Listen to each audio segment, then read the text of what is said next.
Iran উত্তেজনার মাঝেই হঠাৎ করে আন্তঃমহাদেশীয় ব্যালিস্টিক মিসাইলের ঝলক দেখিয়ে কি বোঝাতে চাইছে তুরস্ক? দেশটি কি ইসরায়েলের বিরুদ্ধেই সামরিক প্রস্তুতি নিচ্ছে? কারণ সম্প্রতি ইসরায়েলের সাবেক প্রধানমন্ত্রী নাফতালি বেনেত তুরস্ককেও ইহুদিবাদীদের জন্য হুমকি হিসেবে ঘোষণা করেছেন। তাহলে কি এবার ইসরায়েল বিরোধী উত্তাপে ইরানের পাশাপাশি তুরস্কও যোগ দেবে?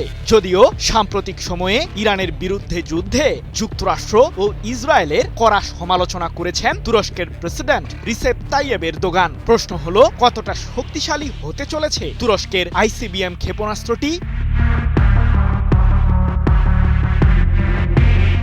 ইরানের বিরুদ্ধে সাম্প্রতিক যুদ্ধে জড়িয়ে বেশ বিপাকেই পড়েছে যুক্তরাষ্ট্র ও ইসরায়েল। মূল যুদ্ধের ময়দানে উত্তেজনা সাময়িকভাবে থামলেও হরমুজ প্রণালীকে ঘিরে উত্তাপ চরমে। আত্মঘাতী ড্রোন ও শক্তিশালী মিসাইলের মাধ্যমে হুঙ্কার দিয়ে ইহুদিবাদীদের মনে ভয় ধরিয়ে দিতে সফল তেহরান। হরমুজ প্রণালীকে নিয়ে যুক্তরাষ্ট্রের ষড়যন্ত্রের কড়া জবাব দিয়েছে ইরানের সামরিক বাহিনী। মার্কিন যুদ্ধজাহাজগুলোকে লক্ষ্য করে মিসাইল হামলা চালিয়ে নিজেদের ক্ষেপণাস্ত্র শক্তির নতুন করে জানান দিয়েছে তেহরান।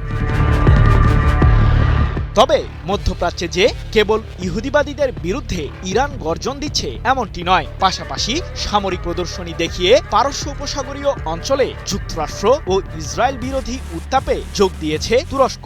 ইরান যখন ক্ষেপণাস্ত্রের শক্তি দিয়ে ইহুদিবাদীদের ঘায়েল করছে, ঠিক তখনই পশ্চিমা সামরিক জোট ন্যাটোভুক্ত দেশ তুরস্কও দিল নতুন বার্তা।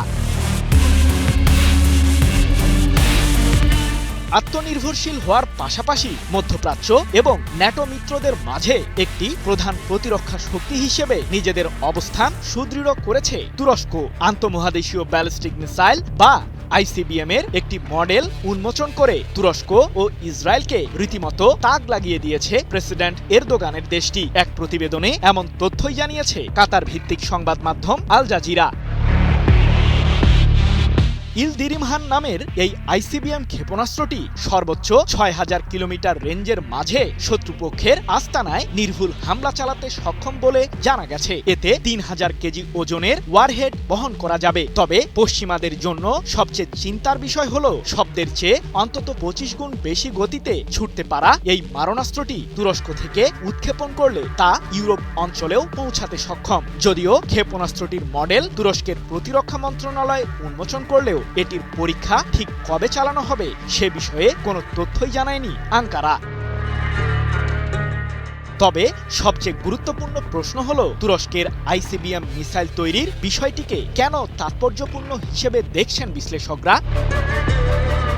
ইরানের সাথে ইহুদিবাদীদের তুমুল উত্তেজনার মাঝেই ইসরায়েলের সাবেক প্রধানমন্ত্রী নাফতালি বেনেথের একটি মন্তব্যকে ঘিরে উত্তাপ ছড়ায় আঙ্কারায়। তুরস্কের প্রতি ইসরায়েলের চোখ বুজে থাকা উচিত নয় এমন হুঁশিয়ারি দিয়ে নাফতালি বলেছেন, ইরানের মতো তুরস্কও আমাদের জন্য একটি আঞ্চলিক হুমকি। তেহরান এবং আঙ্কারার বিরুদ্ধে আমাদের ভিন্ন ভিন্ন উপায়ে তবে একই সাথে পদক্ষেপ নিতে হবে।